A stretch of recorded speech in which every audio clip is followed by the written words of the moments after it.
as the sun set over the hills of Bethlehem. Painting the sky in fiery oranges and soft pinks, two women, Ruth and Naomi, stepped onto the familiar soil of their homeland. For Naomi, every footfall was a painful echo of the past. Her heart was a vessel of sorrow, heavy with the loss of her husband and two sons. The landscape was the same, but her world was irrevocably changed.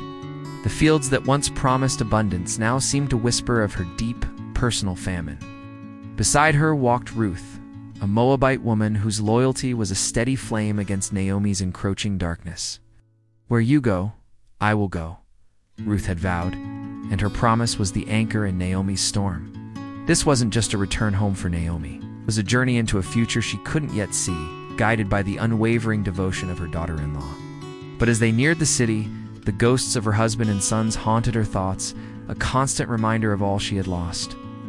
With the next sunrise, Ruth began her new life, gleaning leftover grain in the fields. Each stalk she gathered was a testament to her resilience, a small victory against despair. But as a foreigner, she felt the sting of curious and sometimes judgmental stares.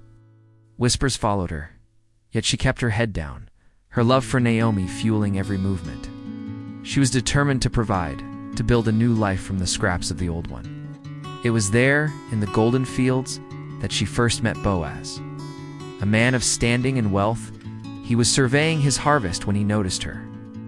There was something different about this foreign woman, a quiet dignity in her labor, a strength that shone through her exhaustion. He approached her not with suspicion, but with kindness. "Stay close to my workers," he said, his voice warm and reassuring. He offered her protection, water, and respect. In that simple act of compassion, a connection was forged, a spark that would soon ignite into a story of redemption. Later, at the city gate, the center of legal and social life, a tense scene unfolded. The elders of Bethlehem gathered, their faces etched with curiosity. Boaz stood before them, prepared to negotiate for Ruth's future. According to ancient law, a closer kinsman had the first right to redeem Naomi's land, and with it, marry Ruth. The kinsman hesitated, weighing the cost, caught between legal duty and personal desire, so the air was thick with anticipation. Then, Boaz's voice cut through the silence, strong and unwavering. "I will redeem her," he declared. A hush fell over the crowd. This wasn't just a legal transaction.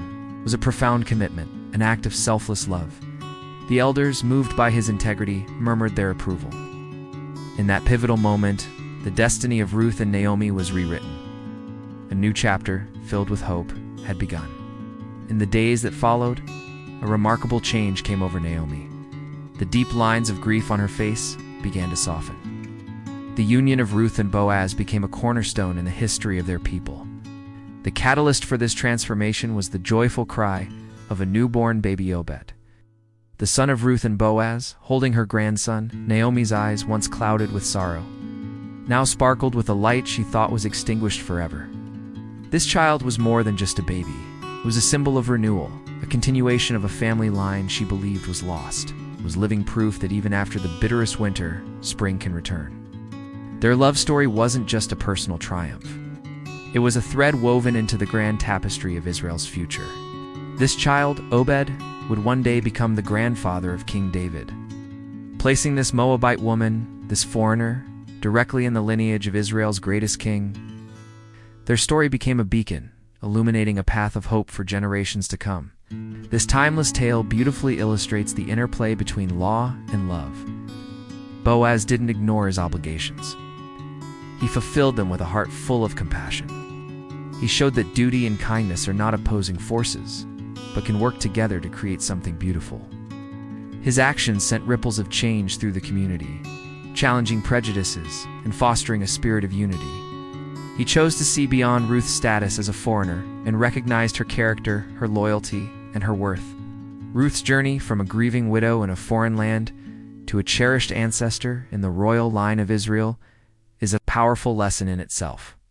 It teaches us about the profound impact of kindness, the unbreakable strength of loyalty, and the beauty that emerges when we dare to cross cultural and social boundaries.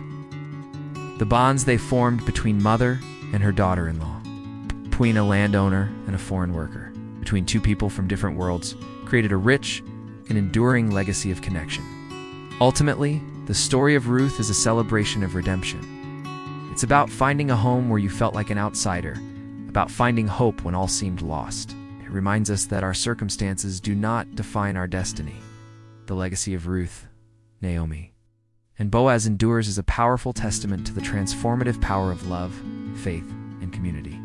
It's a timeless narrative that inspires us to believe that redemption is always possible, that kindness can change the world, and that even in our darkest moments, a new dawn is waiting to break. Thank you so much for watching. If this story touched your heart, please like, share, and subscribe for more content that explores the depths of history and the human spirit. See you next time.